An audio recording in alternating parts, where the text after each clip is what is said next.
Comment vous avez réagi à cette condamnation?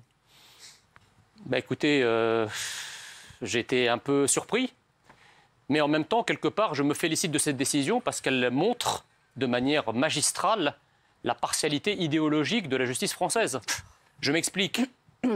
Quand on pense qu'un rappeur, Nick Conrad, appelait dans une de ses chansons à pendre les Blancs, et j'ai les textes de la chanson ici, c'est un véritable appel au génocide. Il a été traîné en justice par le ministère de l'Intérieur lui-même, qu'il a été condamné à 5 000 € avec sursis en première instance, c'est-à-dire 0, et totalement relaxé par la cour d'appel. Je ne parle même pas des délinquants, si vous voulez, qui sont libérés ou condamnés à des peines ridicules, comme par exemple ceux qui agressent les élus et qui sont libérés après un simple rappel à la loi. Eh bien, je me dis qu'il y a quand même un problème. Qu'est-ce que j'ai fait, au fond? Il y avait un professeur qui s'appelait Didier Lemaire, qui dénonçait l'emprise islamiste à Trappes, qui est quand même un secret de Polichinelle. Parce qu'on se rappelle que Trappes a fourni... parmi les villes qui... D'accord. Oui. Donc, normalement, le préfet, qui est représentant de l'État, il aurait dû soutenir Didier Lemaire, puisque Didier Lemaire est fonctionnaire et donc il représente aussi quelque part l'État. Or, au prétexte que le préfet dit « avec les islamistes à Trappes, nous faisons dans la dentelle », eh bien, en fait, on découvre que le préfet est dentelier avec les islamistes et se transforme en bûcheron quand il s'agit de ceux qui combattent l'islamisme. D'accord? Donc, pour résumer cette histoire, je constate que lorsque quelqu'un appelle à un génocide, il est élargi, un génocide sur la base de la race. Vous allez reprendre de Nick Conrad. Et par contre, allumer un préfet sur Twitter, eh bien, ça vous coûte très cher. Je finis en disant que le procureur de la République, dans un réquisitoire absolument hallucinant... Admirable réquisitoire. Hallucinant, avait requis contre moi la peine maximale, c'est-à-dire 12 000 €. 12 000 €. Ouais, ça, oui.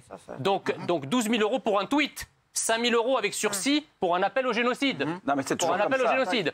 Voilà. Donc voilà, et ce réquisitoire est absolument hallucinant parce que ce même procureur me disait dans son réquisitoire que j'étais au fond la même chose que les trafiquants de drogue ou les délinquants qui recevaient dans son prétoire. Alors, Nesrine, qu'est-ce que tu penses de ce que dit... En fait, à un moment donné... Toi, tu penses que c'est mérité? Totalement, parce que en fait, Twitter, c'est un espace public comme les autres. Et sur Twitter, on se doit de se comporter comme on se comporte dans la vraie vie. Et on est forcément puni pour ce qu'on dit sur Twitter. Et moi, ce qui me choque, c'est votre facilité à utiliser des mots très graves comme islamiste, soutien d'islamistes, sans preuve, sans rien. Et ce préfet est dans son bon droit, tout simplement, de réclamer justice et de réclamer à ce que, en tout cas, il ne soit pas attaqué comme ça publiquement sur Twitter sans preuve. Donc c'est normal, la justice. Et ça ne sert à rien de comparer avec d'anciens cas qui sont peut-être plus graves ou peu importe. Là, votre cas, il est important parce qu'il est médiatique. Vous êtes quelqu'un de très médiatique. On vous entend partout, madame, donc je comprends de votre propos que la justice, en fait, ne vous condamne pas pour ce que vous faites, mais pour ce que vous êtes. Je suis ravi de l'apprendre. De ce que vous dites aussi, monsieur. Je suis ravi de l'apprendre. Non, mais je pense que c'est un coup... Oui, mais justement, moi, si vous voulez, je suis à la fois chroniqueur et polémiste. Donc j'ai le droit à la liberté d'expression. En respectant la dignité des autres. Et je peux vous dire que j'ai failli être condamné au maximum. Il a fallu toute l'expérience et la combativité de mon avocat, Maître Ludovic de Villèle, pour ramener de 12 000 € à 1 500 € le verdict. C'est vous dire à quel point la justice est particulièrement, à la main particulièrement lourde lorsqu'il s'agit effectivement de personnes qu'elle considère, que certains juges rouges ou roses considèrent comme leurs ennemis. Combien de propos alors que dans notre public, la justice est archi laxiste. Jean Messia, vous ne pourriez pas faire preuve parfois une fois dans votre vie de modestie. Vous avez été taclé, vous venez de prendre une baffe monumentale de la justice. Pas du tout, après avoir injurié un préfet. C'est pour ça que vous êtes condamné. Pas du tout. Le procureur admirable, je vais lire ce qu'il a dit de vous, le procureur, monsieur Tocani admirable. Il est gauche comme vous. Il a dit que vous êtes un homme qui passe son temps dans des salons confortables et que jamais vous n'allez sur le terrain. Vous insultez un préfet qui fait tout ce qu'il peut à Trappes depuis des années, mais sortez un peu, allez vous confronter à la vraie vie. Taisez-vous, arrêtez avec tout ça. Ce sont des invectives en permanence. Attendez, mais de quel droit c'est pas assez cher, 1 500 €. C'est vous qui faites le salonnard capitonné ici 12 000 €. 12 000 €, j'aurais aimé que tu payes. Qui ne connaît le terrain qu'à travers des bandes dessinées, vous venez donner des leçons. Arrêtez. Guillaume Janton qui est d'accord avec Jean Messia.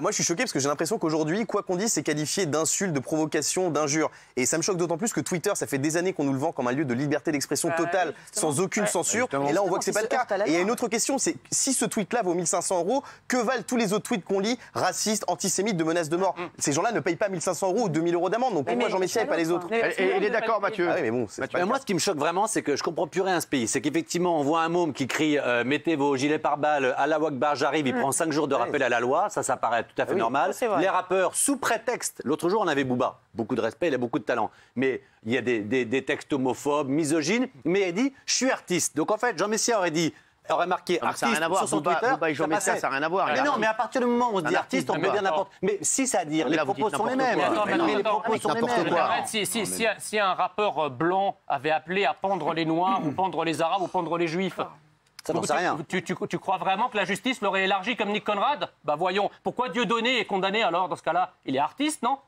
Alors ça. Alors vous allez défendre Dieudonné maintenant. C'est pas pareil. C'est pas dans.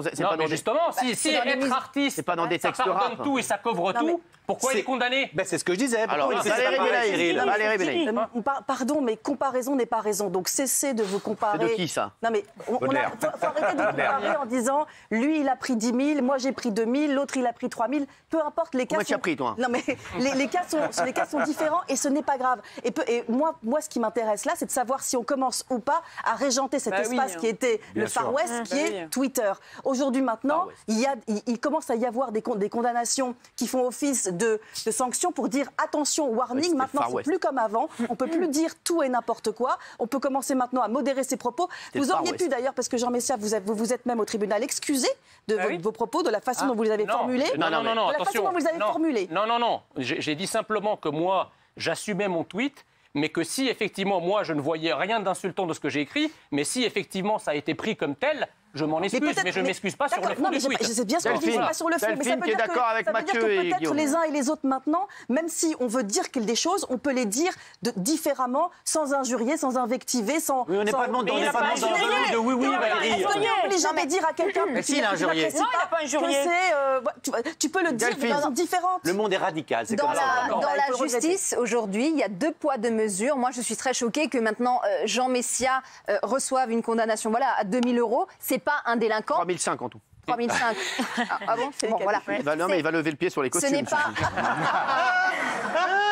Ce n'est pas un délinquant. Accélérer ma venue ici. C'est pas un délinquant, c'est un... On va pas le traîner à le voir chez qui habille celui-ci. Oui, alors oui. Parce que tout simplement... Ce n'est pas un délinquant, c'est un polémiste. Et un polémiste, il y a des gens qui sont d'accord avec lui et des gens qui ne sont pas d'accord. C'est le principe du polémiste qui est hyper clivant. Alors, point final. Géraldine Maillet. Je trouve ça bien malgré tout que Twitter aujourd'hui soit un peu régulé. C'était le Far West, je trouve, avant. Ouais. Non, un défouloir. Ouais, mais enfin... non, mais attendez, d'injures, d'insultes et de menaces. C'est pas mon cas. Non, attendez. Un petit peu vous avez quand même utilisé la collaboration des préfets, rappel des heures sombres. Et alors à partir du moment où, si vous tombez sous le coup de la loi, est-ce que vous n'êtes pas un légaliste, Jean Messia? Non, mais attendez. D'abord, mais dites-moi, vous voulez pas qu'on respecte la loi? Mon avocat Ludovic de Villèle a interjeté appel, donc la condamnation n'est pas définitive. J'ai interjeté appel cette semaine. Tu vas reprendre 3 500 balles, boum, dans ta gueule.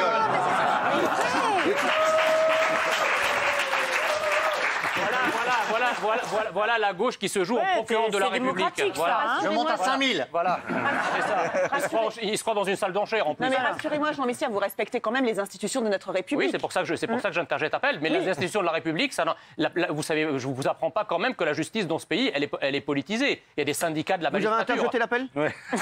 Parce que moi, je viens de me faire interjeter par ma meuf.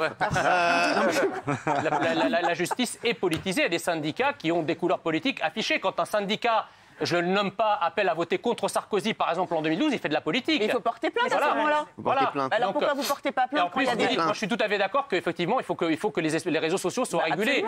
Mais convenez quand même que ce que j'ai écrit n'est pas de ce qu'il y a de plus grave dans ce qu'on lit sur Twitter. J'ai moi-même été droit de service à tout un tas d'insultes racistes. Et Patrick Vargon, qui est le mari d'Emmanuel Vargon, m'a traité d'arabe de service et m'a injurié.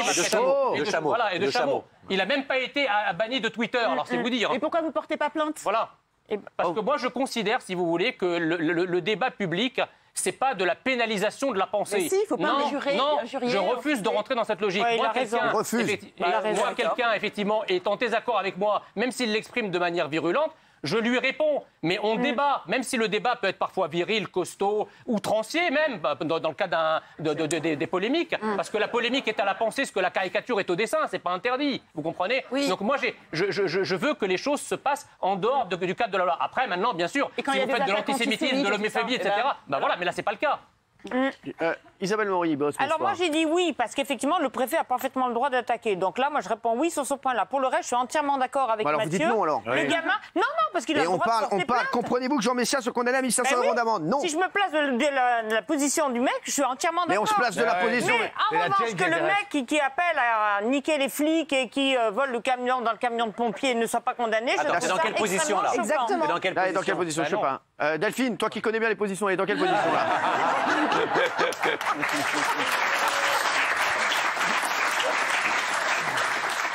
C'était la vidéo qu'on avait vue sur le jeune qui. Oui, je sais, j'ai compris, je suis pas complètement. Mais c'est ça qui est incroyable en France, quand je disais le 2 poids, 2 mesures, c'est que ce jeune n'aura rien du tout, Et encore une fois, Jean Messia, on n'a rien à craindre de lui. Attention, il peut être viril. Il y a quelque chose aussi, c'est que je rappelle quand même que c'était la première fois de ma vie que je me retrouvais dans un prétoire. Ah oui. Or, je constate que les délinquants que vous défendez, monsieur Verdez, lorsqu'il s'agit de primo-délinquants, on dit « Ah non, il faut qu'il y ait de la clémence, parce que c'est la première fois. » Bizarrement, cette clémence, non seulement elle n'a pas joué en ma faveur, mais au contraire, on a requis contre moi le maximum. Donc vous pouvez pas, si vous êtes normalement constitué psychiquement, vous pouvez pas le faire vous donner. S'il vous plaît, laissez parler Gilles Verdouze. Vous vous êtes attaqué au préfet, à l'autorité de l'État. Mais le préfet s'est attaqué au prof. Mais laissez-moi parler une seconde, arrêtez de vous écouter, vous êtes pénible. Les islamistes ont un ami. Oui. Et ça, le préfet. Mais ça, parce que vous en êtes un, vous aussi, c'est pour ça que vous dites ça. Je vais vous prendre 3500 balles dans ta gueule, Messia.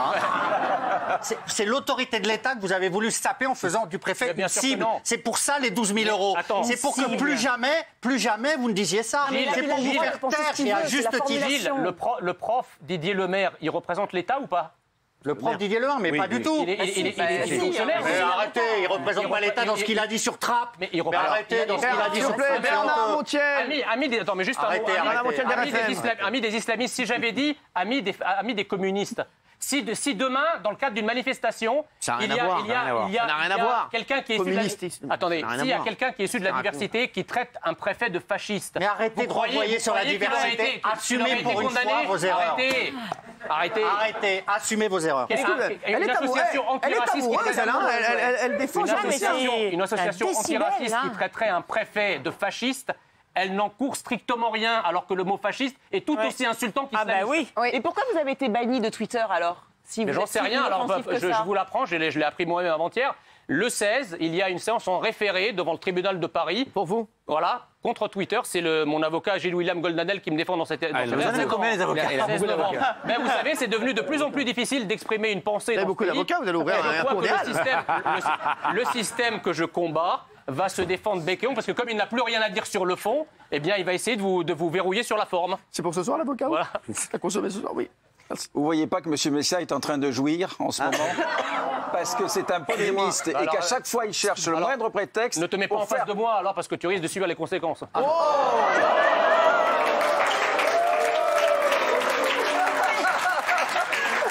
celle-là, elle est bonne. Elle est bien. C'est une thématique. C'est un polémiste. Il le fait exprès à chaque fois, comme ça le remet dans l'actu, on parle de lui. Retourner sur un femme, aller relancer les jeux mentaux des Michel. Oui, alors, oui, donc, oui. Mais non, mais c'est tout. Quelle familiarité. Alors c'est ça, c'est un polémiste. C'est tout ce que vous voulez dire. C'est pour qu'on reparle. Ça fait 2 heures que vous levez la main pour dire un bout de phrase. Ça m'amusait de dire qu'il était en train de jouir. Ah, d'accord. Moi, je risque de pas aimer la suite. Oh là là. Mais... Oh Jean, c'est pas toi ça. Non. C'est pas toi, c'est pas... Mais il provoque. Nesrine. Moi, j'ai même pas envie de rajouter quoi que ce soit parce que c'est grave de passer d'un débat aussi sérieux quand on parle justement d'attaque publique et d'en finir avec un... C'est sûr qu'au Bondi Blog, vous êtes bien placé pour savoir ce que c'est. Ouais, mais vous y avez travaillé, madame. Elle a le droit de travailler, bah oui, elle a le droit de travailler. Tu vois pas en quoi voilà, mais j'invite les téléspectateurs à aller voir ce que c'est le Bondi Blog et ensuite on en reparle. Mais elle n'y travaille plus. Mais il y a travaillé. Toi, tu étais au Rassemblement National. Le Bondi Blog est juste un média qui a été créé après 2005 en 1993 pour parler de la vie des personnes issues de quartiers populaires. Mehdi Méclate, c'est votre pote ou pas? Pardon? Mehdi Méclate. Oui, c'est quoi le rapport avec... C'est votre pote? Mais c'est quoi le rapport avec le... Vous le savez très bien. C'est quoi? C'est quoi le rapport avec le Bondi Blog et avec ma carrière? Mehdi Meklat était au Bondi Blog aussi. Oui, comme Badroudine, comme il y en a plein. Oui, mais sauf que Meklat est défavorablement connu des services, comme on dit. C'est quelqu'un qui a été mais là, on parle de votre cas. Alors là, on va chercher. Non, mais d'accord, mais ne venez pas donner des leçons, d'accord, et me regarder de haut et faire comme si vous étiez et faire comme si vous étiez une procureure de la Sainte Inquisition médiatique, parce que si on fouille, d'accord, mais on s'en fout, on va pas parler. On n'est pas venu pour ça. Mais c'est ridicule, surtout. Jean Messia, vous conduisez? C'est ridicule. Oui. Je vous ai vu, je vous ai croisé dans la rue. C'est votre femme qui conduisait? Oui. Mais moi, je suis un fervent partisan de l'égalité homme-femme. Non, je sais. Vous étiez en train de vous la couler douce à côté, sur le siège passager. Non, c'est ça l'égalité. Je l'ai vu vendredi. C'est ça l'égalité. Ouais. Je l'ai vu passer. Il était où? Sa femme le conduit, tranquille. Lui, tranquille. Genre quoi, en Mercedes? Dans la Porsche? Non, il avait une petite voiture. Franchement, une petite voiture. Une petite voiture. Non, mais c'est vrai. Et vous conduisez sinon? Oui. C'est important. Voilà, c'est où je voulais le savoir. Ouais, j'ai mon permis de conduire depuis l'âge de 18 ans. Faites gaffe, Messia, je vous ai à l'œil. Faites gaffe. Bon, on va voir ce qu'en pensent les téléspectateurs. Tiens, 34% et 65% ne comprennent pas que vous ayez été condamné apparemment. Merci, au revoir. Quoi? N'importe quoi.